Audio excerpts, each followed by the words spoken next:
12. Romans 12.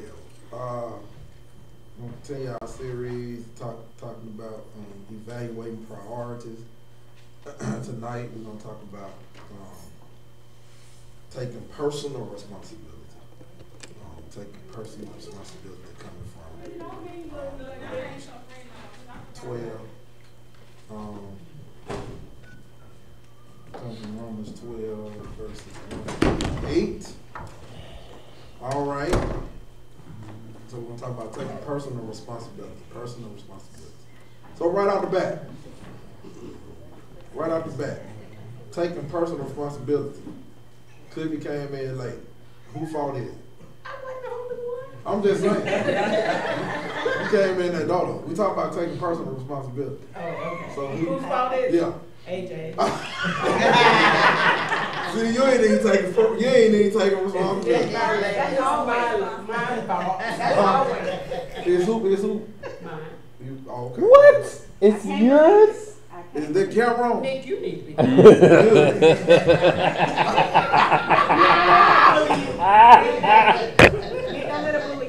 No, she can't bully me. So we talk about taking personal responsibility. So that's good. I had to make her take it, but she took it. She took it anyway. All right. Usually we don't like to take personal responsibility. We want to blame stuff on everybody else.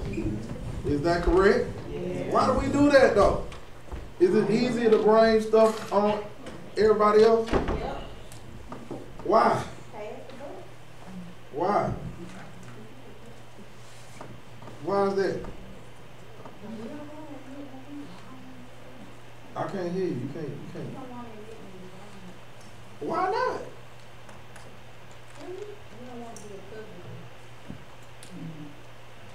Public. Is that true? Right. Somebody said private. That was you, Robert? Yeah, women. That was you, bro, Robert? Yeah, women. Private or public. They write off. Taking personal responsibility. All right. That's good. I talk something. Yumika said we don't want to be wrong. What you say? Did you say we don't want to be wrong? What? We don't want to be wrong. What else? Somebody said it's easier to blame somebody else. Well, how hard it is just like, it's on you. What's so hard about that?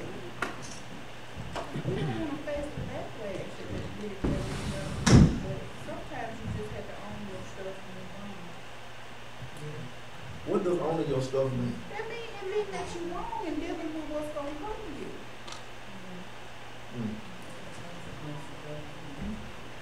Okay.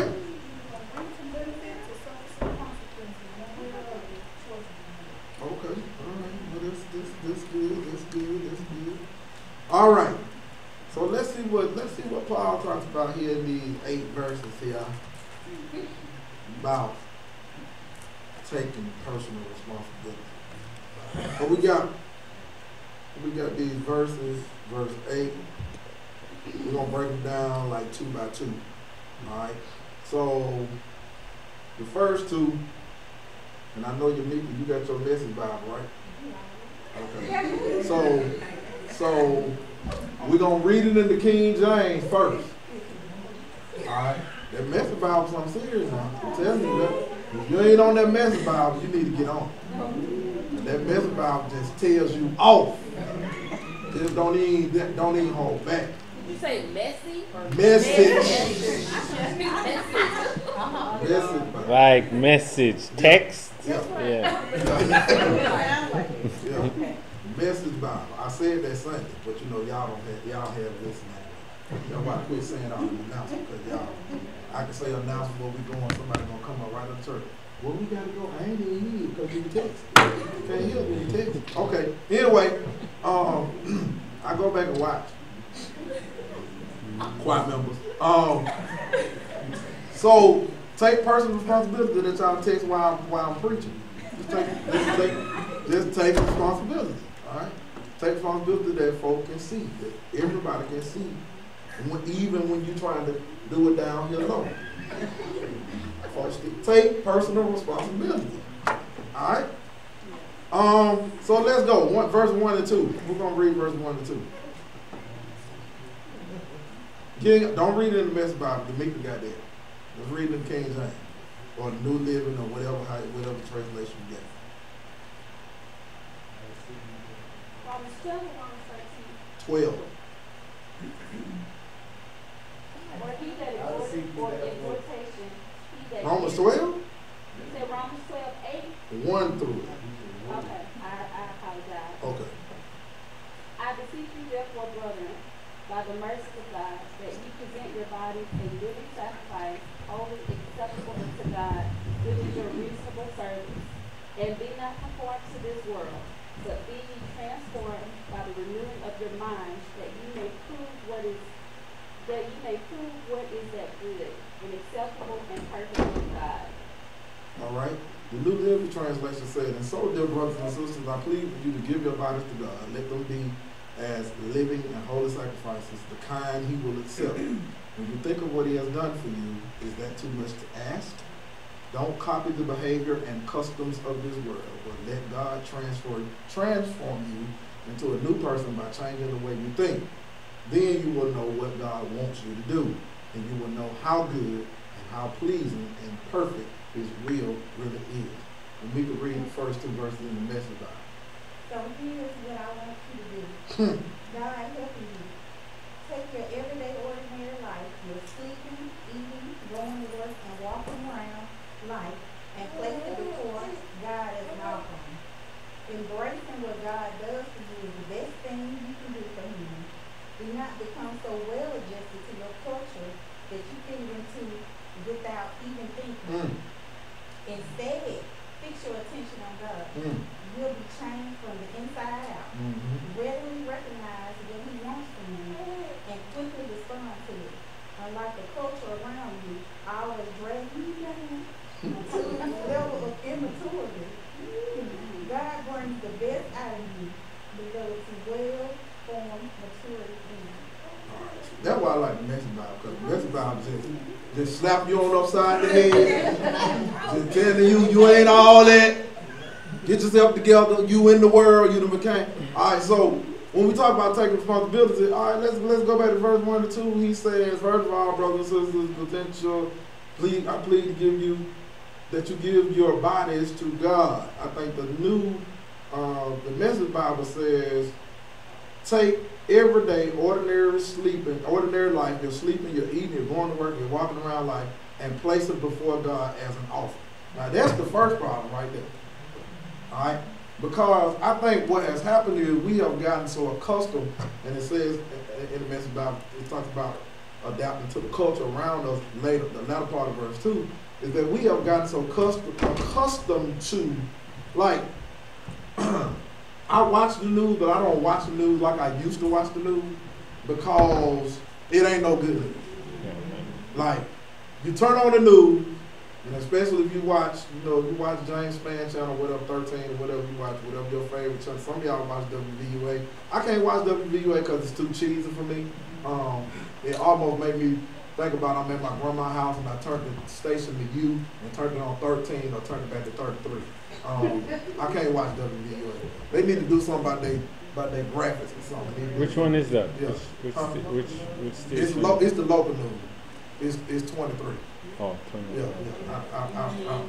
I mean, it's local news, but it's just cheesy. But anyway, so he says you got to take your sleeping, you're eating, you're going to work, you're walking around life, and place it before God as an offering. Everything, think about that. Everything that we do is an offering to God, or supposed to be an offering to God. And I think sometimes we take things for granted. One thing that I'm doing in my life now that negative energy, I don't have time for it. Because I work with people that are dying every day. A lot of stuff that did matter to me don't matter. All right, I had a patient who was doing well Friday. No, doing well when I left Thursday. We talked about. I said, man, I'll see you Tuesday. I'm gonna be here Monday. I'll see you. He was doing good, talking. We was talking about who's gonna win the game. And when I came back to work Tuesday, he was gone. Now, he was just talking to me Thursday before I left. Gave me some doubt. We talked about God. He talked about how nice the folk were there. I mean, we weren't expecting him to go that quickly, but he went. All right? And so it just let me know how precious life is and how we can't take the space that we are in for granted. All right? So he says, you got to take every day, whatever you do, eating, sleeping, drinking, and whatever you're doing, and place it before God as an offering. Now, he says, you got to embrace what God does for you in the best thing you can do for him. Listen to what I just said. Embrace what God does for you is the best thing you can do for him.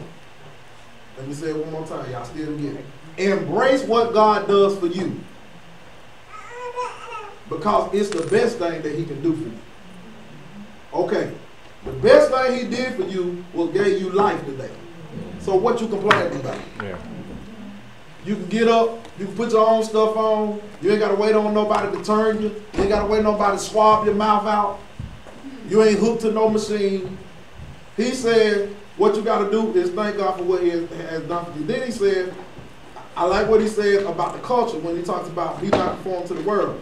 He says, but don't be so well adjusted to this culture to fit in without even thinking. That's a word for Christian, because I think sometimes what we do, we fit in without even thinking. Mm-hmm.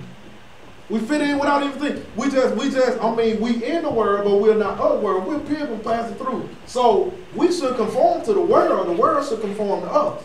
All right? And so just like what we got on, you know, I was with some pastors, we were talking about, you know, churches and how things have changed and, you know, what you got to have and you got to have.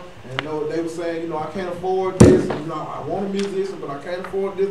And this day and time is like this. Now, in the early 90s, when I was like 12 years old and I was playing for church, my first job at Pleasant Grove Baptist Church with Reverend Reese, I was making $30 a month. They ain't even finna crank their car. They ain't finna come to rehearsal for $30. It's a different time. So what has happened is, even though things are higher than they were when I was 12 years old, y'all know that, things have changed, and what has happened is we have adjusted to the world, but the world hasn't adjusted to us. All right? Because in some denominations, like Church of God in Christ, to be a perfect example, and Pentecostal churches, they raise their musicians. I'm talking about they raise them from 2 all the way up, and they tell them straight up, this is your reasonable service to God, and you ain't getting paid for it. Am I lying? Kenya? All right. So Kenya grew up in the AOA church. See, Kenya can play all instruments. Y'all just don't know that though.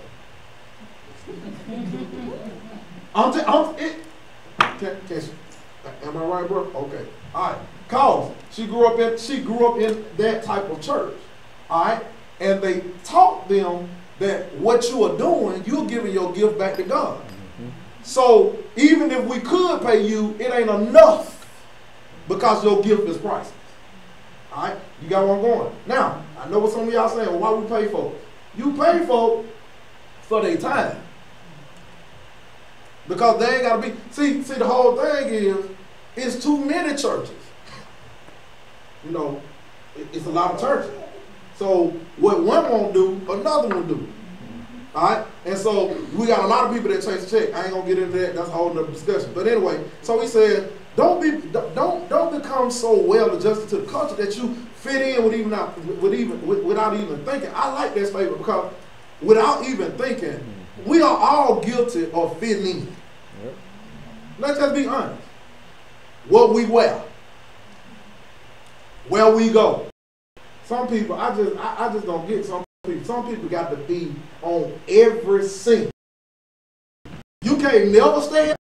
Well, that's how you know I was there. All I got to do is look on social media. You telling me. We turn it up. I'm telling you. You ain't got to say nothing. Just be where you are. All right, so I ain't saying nothing wrong with that, but I'm just saying. All right, that's how I know. I ain't in your business. I'm just saying. Yes. I look.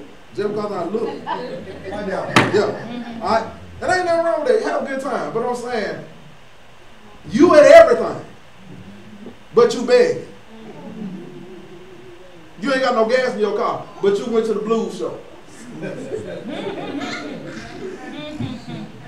That don't make no sense to me. How much was the blues show ticket? $20, $15? Then y'all had to bring your own chairs? Oh yeah, I'm calling you out today. Yeah, I'm talking. Yeah, you had to bring your own chairs. It was 15, 20, what VIP or whatever. Had to bring your own chair. Y'all ain't even got no chair down in the farm for us to sit on. I'm just saying, if I'm paying to get in, at least have me a chair. So if I ain't have no chair, that means I had to go by the stove and get a chair. All right, let me see how y'all looking over here. Stand up. Oh, okay. All right. All right. So we have become culture. We have become so engulfed in the culture that we don't even think about. So we just fit in to get in. What Paul is saying is, instead of doing all that stuff, which nothing is wrong with that, he is saying you got to fix your attention on God. All right, and that's not what we do. So he says when you fix your attention on God, what will happen? The transformation will take place. You will be changed from the inside out. All right. Somebody asked me, one of my coworkers asked me today, what you did for your birthday? I went home, took an Alka-Seltzer, read a little bit, did a little work, and went to sleep. She said, you ain't doing nothing? I said, no. When you get 40, you ain't did it now, too late. I got a 16-year-old. It's time for him to be going out. It's time for him to be, I got to let him shine. Some of y'all children can't shine because y'all shine. It's time for us to be at the house pacing the floor saying, I know I told this girl to come at 12. But you both of y'all out. Both of y'all.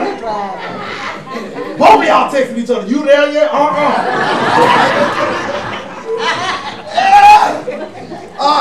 So he says, so you can be changed from the inside out. Now I like this. I like to laugh at it. When he says, readily recognizing what he wants from you and quickly responding to it. Unlike the culture around us, always dragging you down to the level of immaturity. And so you got to understand that the world want to talk about you go to church and then you still do what you do. They want to talk about it. They don't want to see you mature in God. In other words, can I make a suggestion to you? I can't tell you what to do, but here's the thing. When you get about 30 and you got a couple of kids or you got eight child, the club scene is not for you. It's time for you to graduate to house parties. And grown folks. Invited guests. So you know you ain't going to get shot. See, at 30, you ain't got time to be getting killed. You got to raise the church. You ain't got time for that. All right? You do that when you crash. All right? So, that came in y'all with a house coat on, man. Then got on the mic. This is the most embarrassing thing. Some of my classmates still remember this. Like my mama came in the white and got on the DJ mic and called my whole name. I could have went through the floor, Lord. Said, Lord Jesus, this woman crazy. All right, but I had been gone all day, and I hadn't. That was pre-cell phone. Yeah, I needed that. But anyway, so we got to make sure that we take personal responsibility. All right. So he says, now that was verse 1 and 2, right? All right. So let's go to 3, and let's go to 3, and then we'll come back and talk about that. All right. In the King James, we got. For I say, through the grace given unto me, to every man that is among you, not to think of himself more highly than he ought to. I like this. But to think solely according as God hath dealt.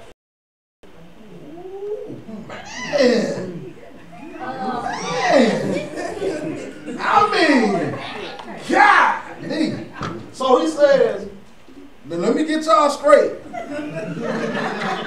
Let me give y'all a warning. I like what the New Living Translation said. The New Living Translation said, be honest in your estimate of yourself. Measure your value by how much faith God has given you. See, that's the problem with the saints. We always worried about somebody else. Why are you worried about somebody else? And I tell people all the time, you ain't gotta dim nobody else's light to make your light shine bright. That just make you look like a hater. All right? So he says, as God's messenger, I give you a warning that you got to be honest in your estimate of yourself, measure your faith, your value. You got to take responsibility for what the relationship that you have with God. And you can't judge my relationship. You can't judge. See, that's the problem. We got a whole lot of people that try to judge people's relationship with God. You don't know what folks do when they secret color. You don't know that. All right? Any comments on that? Y'all real quiet. But that message about to go in. The only way to understand ourselves, he says, the message Bible said the only accurate way to understand ourselves is by what God is and by what he does for us, and not by what we are and what we do for him. See, some people, you know, you gotta watch this too. The flip side is, you know, you can't be give a ball.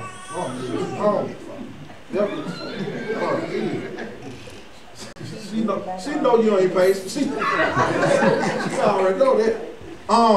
What I was saying, God, what her name? Annalise. Okay. All right. So on the flip side of that is there are people that say, I was at Bible study, and you what? I was at Sunday school, and you what? Well, I've been to choir rehearsal every Thursday. You come every quarter.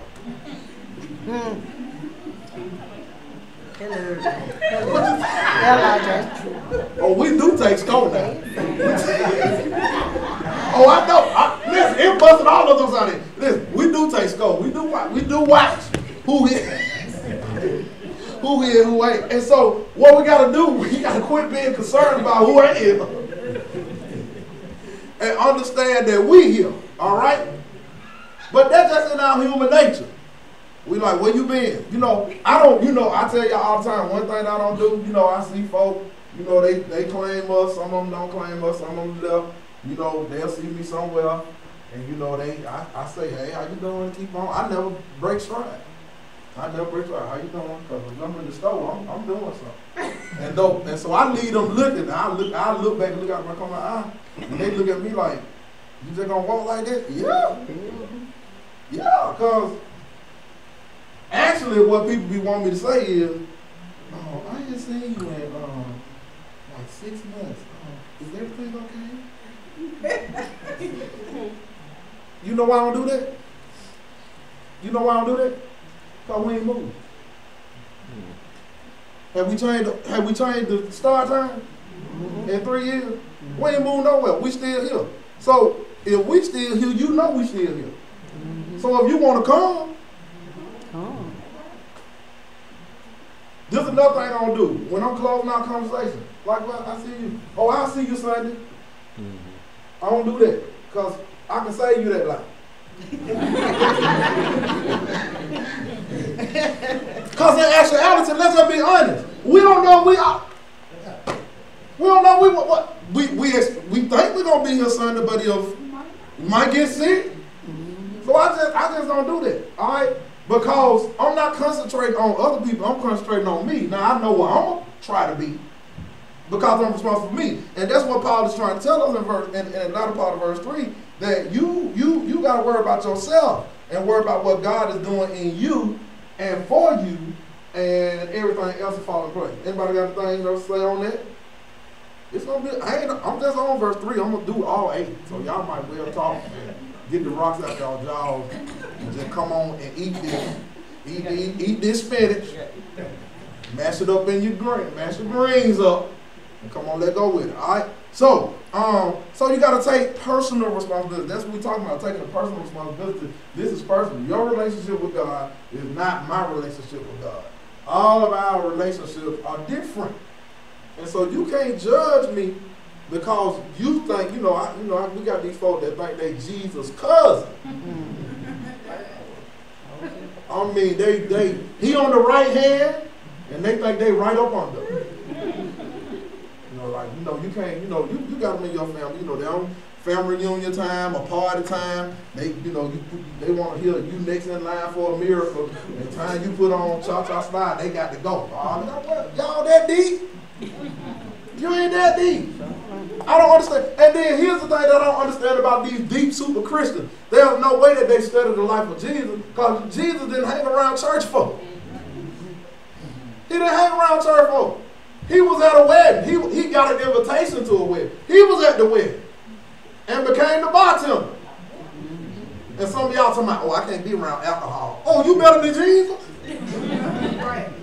How you can't be around alcohol when Jesus became the bartender? You that deep? No, you ain't that deep. You ain't that deep. Any questions? We talking about taking personal responsibility. When we get to heaven, I'm going to ask what kind of wine that was. The Bible, the text said that the parents said, you must have saved the best for last. Jesus must have mixed that up good. Hey, he must have mixed that up pretty good. The Bible said he dipped, and somehow the man said, ooh, that's the best wine. I'm going to ask him what kind was that. Might have been that kind the man had. I don't know what it was. Anyway, all right. So, that's verse 3. So, let's do verses 4 and 5. For as we have many members in one body, Watch this now. and all members have not the same office. Mm-hmm. So we bring many, Mm-hmm. so we being many are one body in Christ, and everyone members one of another. Mm-hmm. Having then gifts different according to the grace that is given to us, whether prophecy, let us prophesy. Prophesy according to the portions of faith. Mm-hmm. All right, that's all right. That's a tongue twister. All right. Let go ahead. 4 and 5. In this way, we are like various parts of the human body. Each part gets its meaning from the body as a whole, not the other way around. The body we're talking about is Christ's body, the chosen people. Each of us find our meaning and function as a part of his body. But as a chopped off finger or a cut off toe, we wouldn't amount to much, would we? So since we find ourselves fashioned into all these excellently formed and marvelously functioning parts in Christ's body, let's just go ahead and do what we are made to do without enviously or pridefully comparing ourselves with each other or trying to be something we're not. Boom! Drop the mic, Message Bible. Y'all better get on the Message Bible. I'm telling you, the Message Bible said, wait a minute. I mean, what the first thing you said? You just bust us down, didn't it?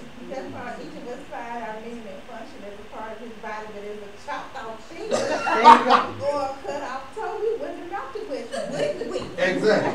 So basically what Paul's trying to tell us is we are many members, but we're one body. All right. So if we're many members, Scott put something up on Facebook a little while ago that made a whole lot of sense. The Lord dealt with him about these folk around here with these I Love My Church t-shirts. And he said the focus shouldn't be on the church. That's what divides us. The focus should be on the kingdom. So instead of saying you love your church, you need to say you love your Savior. Yeah. Because we many members. We many members, but we one body. And as the Message Bible said, so if I cut off your finger, if I cut off your toe, it's just like when you go into the bathroom at 3 o'clock in the morning, you got your eyes closed. It seems like your toe find the tape. I'm talking about it fine. You know it right there. You trying to go around, see like your toe just come off and go around and be like, oh! All right? So if your toe cut off, I don't care how many people think you don't need 5 fingers, you don't need 5 toes, cut one of them off. See what you got to alter to do. All right? They got this thing on Facebook where it's fascinating that when you snap your hand, is the sound from you snapping or the sound from your palm hitting your arm? Yeah. Actually, it's not from your finger. It's from there. But we just do that because we think, everybody snap fingers. But when you really do it, I did it all night one night. I was like, hey. All right. So if one of them fingers gone, you can't. Like you can't. It don't work right. You gotta have the rest of that middle finger. All right. So watch this. Y'all quit snapping fingers. He said, so we're one body, but we're many members. All right? And every member has its function. The problem is, I think what happens in the body of Christ, and we need to take full responsibility, personal responsibility for this, is that, some people think their parts are more significant than others. All right? Let's see. Let me see. Let me give you an example. Oh, the other day we had to order a different bed because the patient that we had coming in was oversized person. All right, so we had to order I believe nurses is bariatric. Bariatric. Oh, good, thank you. We had to order a bariatrics bed. And so there was only, in the area that we were in, there was only one bariatrics bed and they had to get it from Gaston. But when the bed came, watch this, the bed had all the parts. It had the cushion and all that kind of stuff. They put the bed together, but it was a screw that was missing to make the motor work. Guess what the screw was? Engaged. I felt sorry for them workers because they had to go all the way back to get one piece to put a screw in a motor to make the bed work. Now, I wouldn't, we got the rest of the bed. I was trying to say, well, we can do it manually. But it wouldn't come up manually. Because of how the bed was positioned and how they had to take part in all kinds of stuff. That one screw stopped the entire bed from working. All right? So I want to tell each and every one of you in here that no matter what part you play in ministry, no matter what you're doing in the body of Christ, whatever part you play it well. All right? And understand that you are important. And when you're missing, watch this. Take personal responsibility and let somebody know that you miss it. The whole thing is, I don't find out folks left the church till I see them at somebody else's church. And then they be like this. I don't care. We many members. But we one body. So you ain't really left me. You left a piece. We still in the body. And I think what happens is we get this mixed up because we think we're in competition. And we're not. Because how many helpers is it? Oh, okay. So it ain't going to be no Pentecostal heaven. There won't be no Presbyterian heaven. We just going to be in heaven. All right? So many members, one body. All right? So he says, what's the last part you think he says about let's see. He says, let's go ahead and be what we were made to be. Without enviously or pridefully comparing ourselves with each other or trying to be something we aren't. See, that's what's wrong with the saying. We try to be something we ain't. You ain't no singer. Don't try to sing. Don't do it. If the folk in the sea and you ain't even on the scale, that ain't your ministry. It's all right. You may want to. Talking about you sing in the shower. Keep it in the shower. That ain't what you do. But I think sometimes we want to do what we see other people do. And if that's not your gift, then you gotta find your gift and you gotta work your gift. Some people, their ministry ain't even in the building. Some people on the good with the parking lot. Go out there and park car. If that's what you want to do, you want to leave early anyway, you want to catch a game. One of my deacons told me, you know, it's football season, don't be on that parking lot, dude. What? Why they do that at? It wasn't DJ, I promise.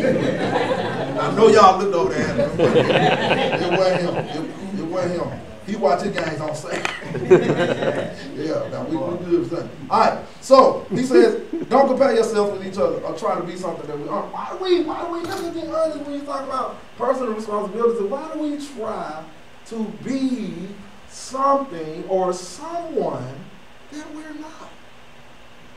I mean, that's the most fascinating thing in the world to me, to see people that are trying to be somebody else and you can't be them because there's only one them.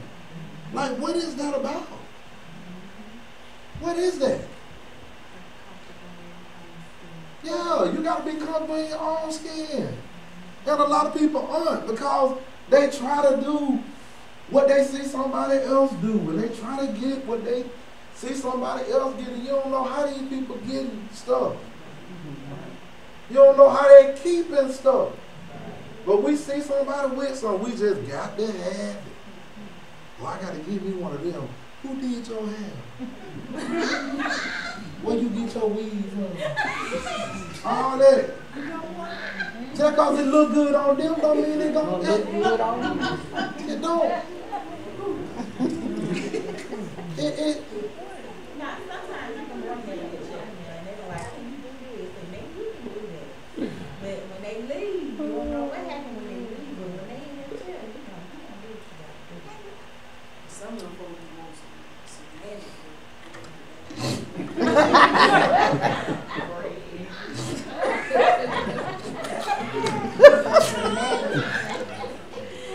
Y'all crazy. So you gotta quit comparing yourself to other folks. Why you compare yourself to other folks? Why do we do that?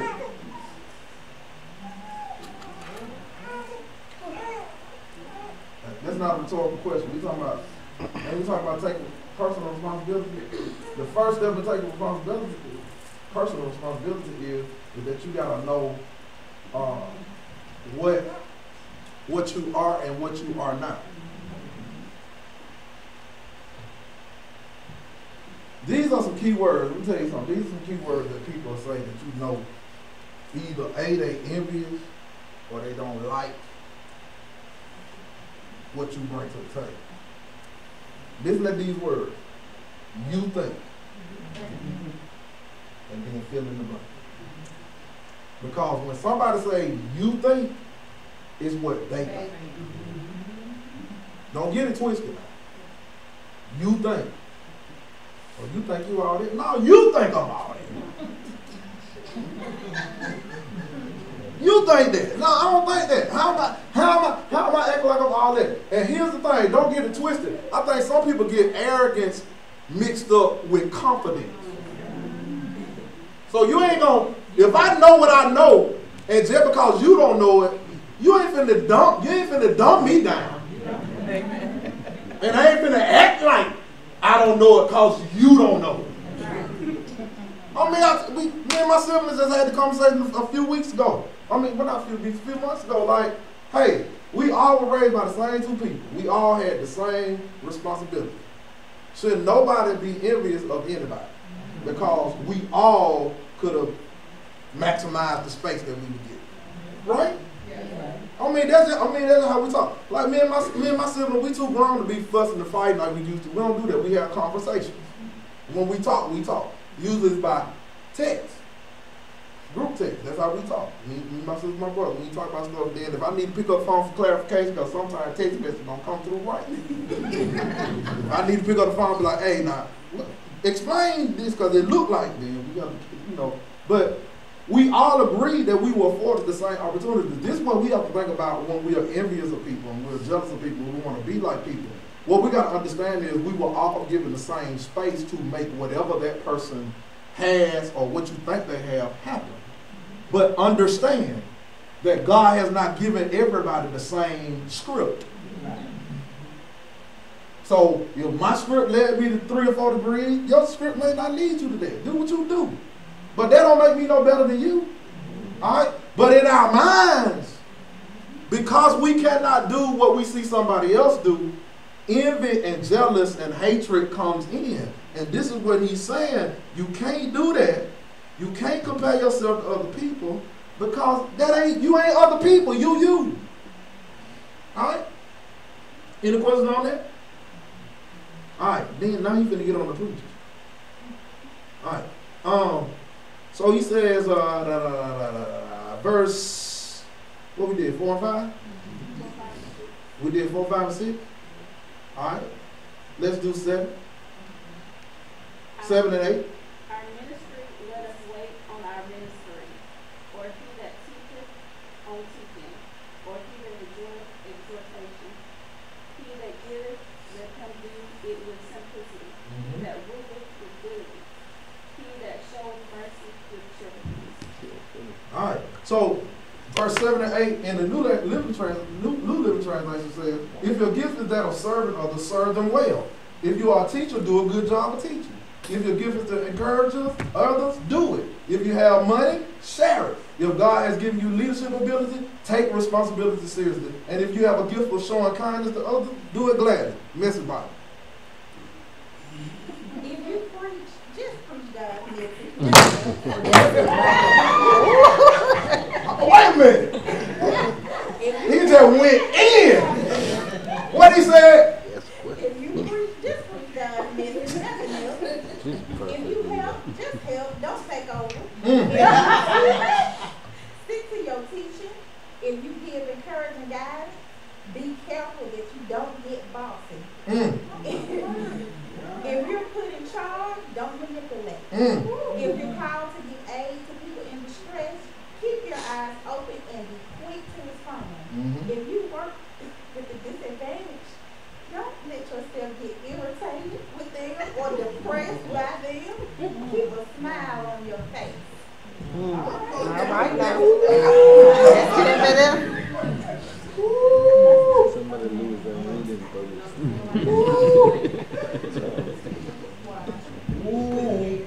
Y'all got something? I know y'all got something to say on that. Let me deal with my part. Let me deal with my part. Then y'all come deal with y'all part. The man said in the Message Bible, if you preach God's message. Nothing else. Preach the message of God. Nothing else. If you help, just help. Don't take over. Oh my God. If you help,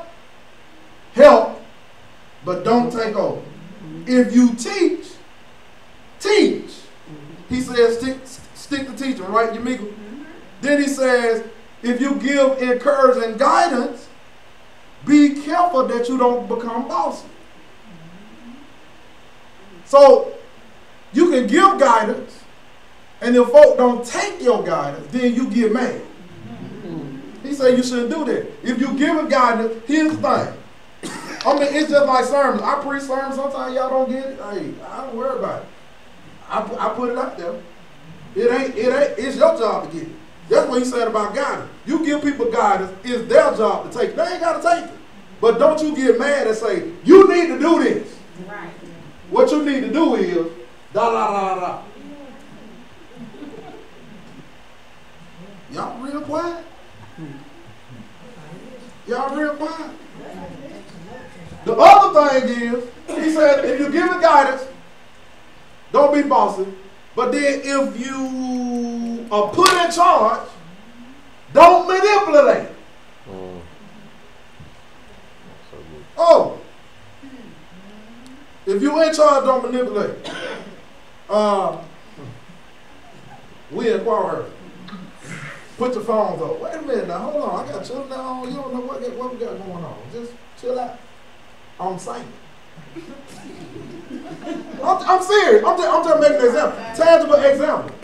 You got children at home, you don't, children might text, say they got questions on you. Don't. All right. He says, if you put in charge, don't manipulate. Like, people say, you know, this big thing in church. Like, we gotta, you know, I'm gonna say it. There are too many people that use gimmicks and schemes to get folk to give. Too many people. And because we don't do that here, I mean, people call me religion or whatever, I got common sense. Number one, the reason that I'm a time bandit is because we all got to go to work Monday. See, if I had to stay in the bed, I wouldn't care what time we got out of church.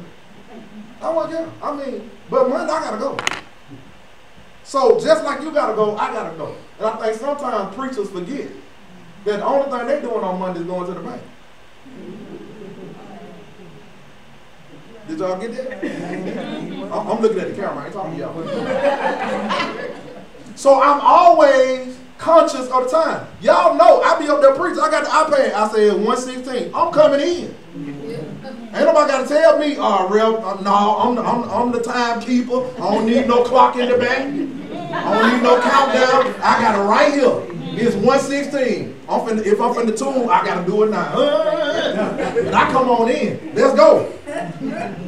Because I don't want to manipulate because I'm in charge. And there are too many people that's in charge of God's business that are manipulators. Watch this. We done been in churches. We need $5 more.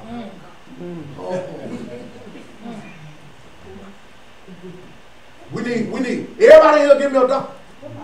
What you doing? We are manipulating people. That's not what we're supposed to do. However, listen, some people, they give printouts. And here's the thing, here's my thing with printouts. Now, I mean, we got accountant and Sister Parker, Sister Pretty do a good job. They do their job, but it ain't no list that we finna publicize. So folks can come on the wall and say, she did every Sunday, she ain't doing nothing. What she doing? She was at the club, she was right here. Look at her, 0. We ain't doing that. Because what is that doing? That is manipulating people to give. And if I got to manipulate you to give, if I got to use gimmicks and scheme to get you to give, then you cut your own blessing off. Because he says we should be what kind of givers? Yeah. Okay, so if you mad, here you go again talking about money. Keep it. Because you ain't going to get blessed according to the word. You got to give cheerfully.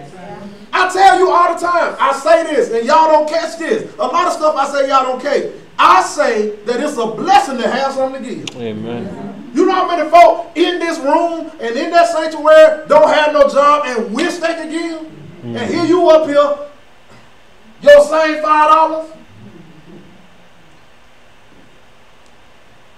I ain't gonna manipulate you. I'm just gonna give you the word. And that's what he's saying. Don't, if you in charge, don't manipulate folks. Then he says, if you call to give aid to people in distress, keep your eyes open and be quick to respond. In other words, look for an opportunity to help somebody. And be quick about it. All right? And he says, now this for the folk that work with disadvantaged people, mentally ill. Let's deal with it.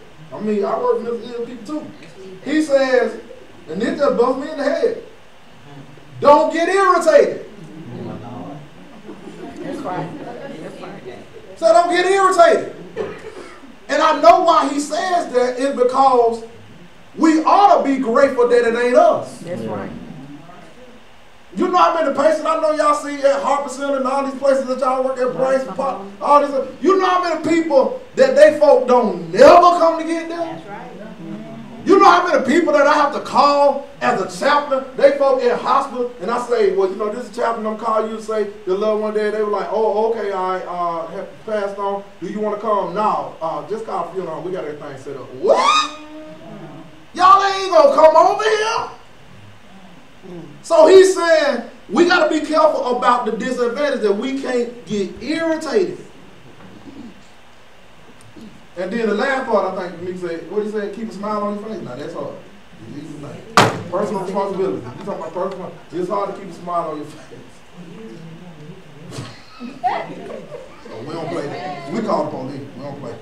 We don't play where I'm at. All right. What verse was that? 8, 6. That was 6 through 8. Mm-hmm. Come on, 9 to 10. We got 5 minutes. Let love do what? Be without dissimulation. Watch this. Ooh. Come All on. that which is evil, cleave to that which is good. Be kindly affectionate one to another with brotherly love, with honor preferring one another. The New Living Translation says in verses 9 through 9 and 10, love from the center of who you are. Don't fake it. Run for dear life from evil. Hold on to dear life to good. Be good friends who love deeply. Practice playing second fiddle. That's the Message Bible. Oh, I'm sorry. Skip to the, okay. So he says, love from the center of who you are and don't fake it.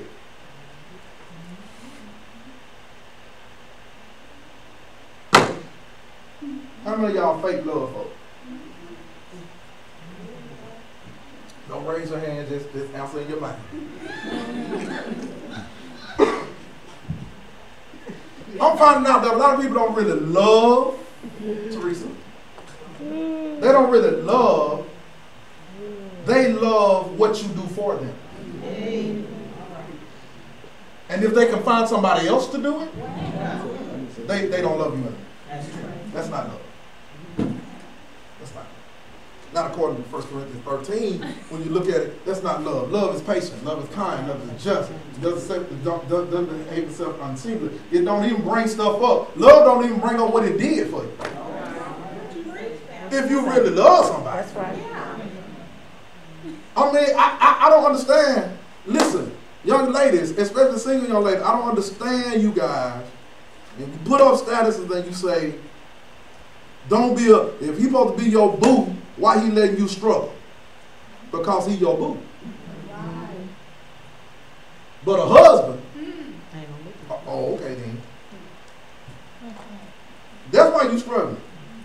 Struggle by yourself. The song said you can do bad by yourself. Ain't that a blues song, Sir Anthony? We got a DJ in here. We don't play. We well rounded in here. We well rounded. Don't play. It's in here now. You want to call us for a party? Hit us up on Facebook. We'll get We'll open the doors of the church after that. All right. So a lot of people fake love. He says, don't fake your love. Don't fake it.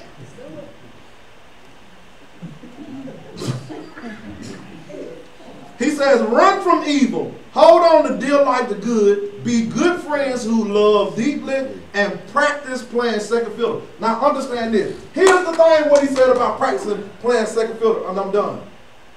You ain't got to be first all the time. That's right. That's right. You ain't got to always get everything.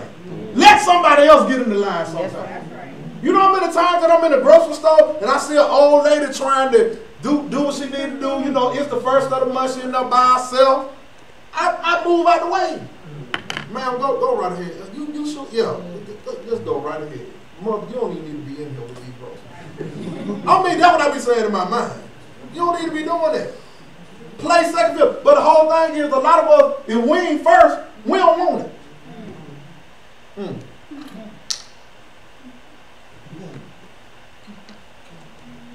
I'm talking about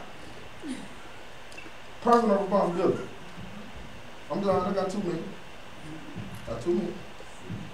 Watch this. That was what, 8 and 9? That was 9 and 10? Okay. Let's go ahead on 11, 12. Finish it up. Not slothful in business, fervent in spirit, serving the Lord, rejoicing in hope, patient in tribulation, continuing in prayer. All right, New Living Translation says, never be lazy in your work, but serve the Lord enthusiastically. Be glad for all God is planning for you. Be patient in trouble and always be prayerful. Message Bible. Don't burn out. Keep yourself fueled and affirmed. Be alert, servants of the master, cheerfully expectant. Don't quit in hard times. Pray all the harder. Help needy Christians. Be inventive in hospitality. I'm done. Don't be lazy in your work. Serve the Lord with enthusiasm. Serve the Lord with enthusiasm. What kind of energy we give them out when folk come down church? They see the ushers. You standing on the door.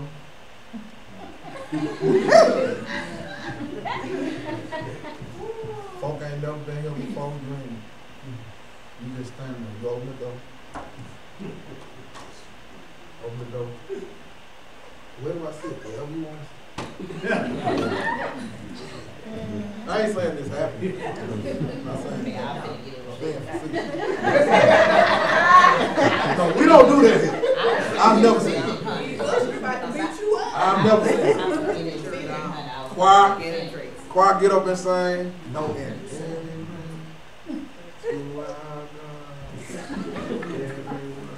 Ooh, I'm so tired of singing this. You can sing it for 3 Sundays.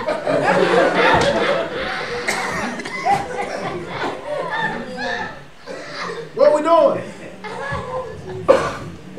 What we doing? We gotta serve the Lord. Enthusiastic.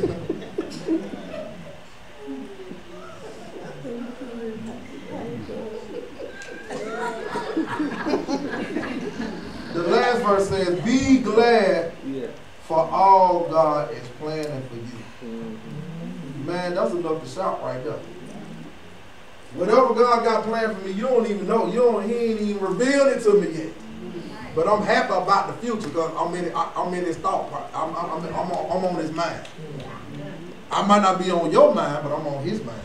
So he already got a plan. So I'm enthused about the plan that he has for me. Now the hard part is that when you in the drafting stage, how to be patient. And how to be prayerful during those times when you thought he had a plan. You thought this was God's plan, and he didn't erase the plan. You done set the wedding date and order dresses, and then you found out, oh no, he married already. So you know that happens, folks. Yeah. You know, y'all better be careful about these folks online. You find out that ain't. I'm just saying it's happening. It's happening. I'm telling you.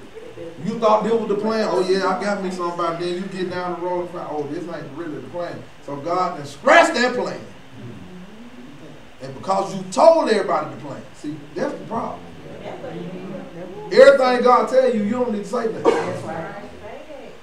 Everything ain't for public. Some stuff for just for your ears. Just move on. Do what you need to do. All right.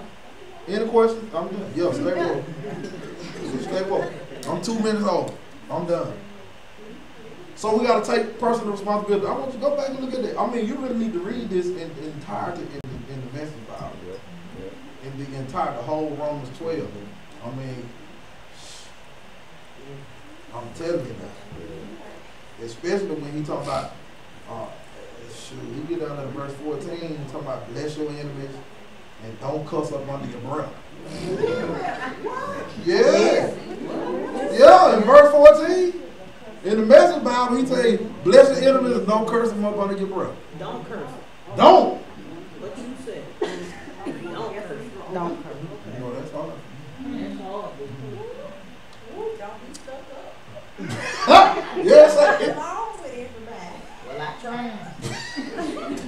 it said don't be stuck up. Yeah. And the last part of that say, I believe it say make friends with nobody. Make friends with nobody. My mother-in-law, I'm done. My mother-in-law, Carol Brown.